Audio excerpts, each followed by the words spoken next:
សូមគោរពជំរាបសួរពុកម៉ែបងប្អូនអ្នកដែលស្រឡាញ់គោរពលើទុកសាសនាគ្នាបាទថ្ងៃនេះចង់ចែកម្លែកទៅលើរបស់ពិសេសមួយដែរគឺខ្នាយជ្រូកព្រៃបាទខ្នាយនេះគឺខ្នាយកប់ដីយូរឆ្នាំហើយមិនដឹងជាប្រហែល10ឆ្នាំមកហើយទេបាទខ្នាយគឺជីកបានមានមួយគូបាទហើយខ្នាយនេះតាន់វាសឹងតែខ្លាយទៅជាផូស៊ីលហើយបាទ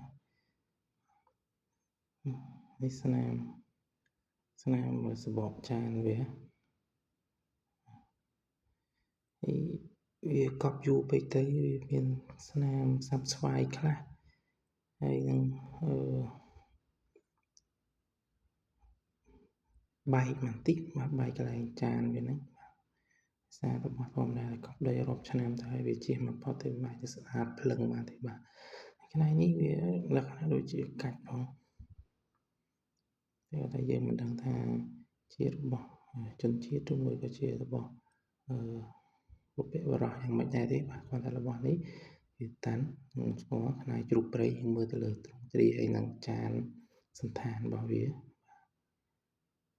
បាទនេះមានមួយគូគេជីកបានណាហ្នឹងហើយ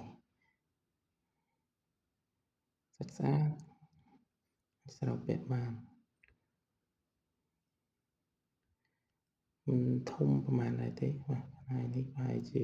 4ហ៊ុនជាង3ហ៊ុន4ហ៊ុនបាទវាក់ប៉ុណ្ណឹង4ហ៊ុនជាងថ្ងៃនេះ4ហ៊ុនជាងថ្ងៃនេះតាន់អាចជាថ្ងៃកាច់ស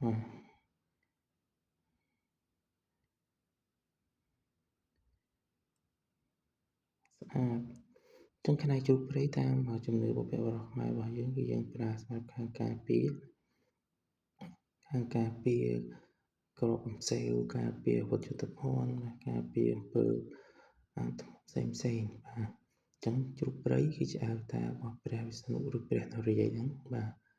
ចឹងអនុភាពនៃខ្នាយជ្រូកព្រៃបុព្វបុរសខ្មែរយើងតាំងពីដើមមកលោកគោរពថែសារខ្លាំងណាស់ជាពិសេសទៅលើខ្នាយកាច់ចាយកាច់បាទរបស់តៃសាតែជ្រូកវាបានកាច់ទុកឲ្យឬមួយក៏របស់តៃសាដែលវាជ្រូកវាបាន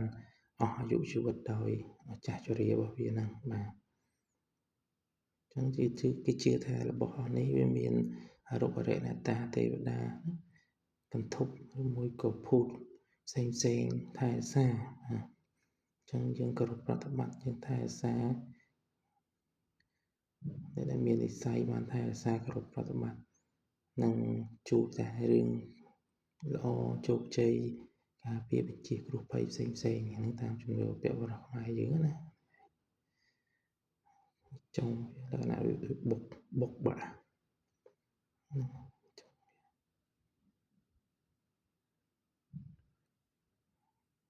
ទូចល្មមស្អាតបាទ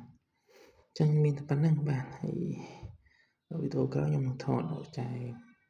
ដែលគេជីកបានមួយទៀតបាទហ្នឹងហើយចឹងអរគុណច្រើនសូមជម្រាបលា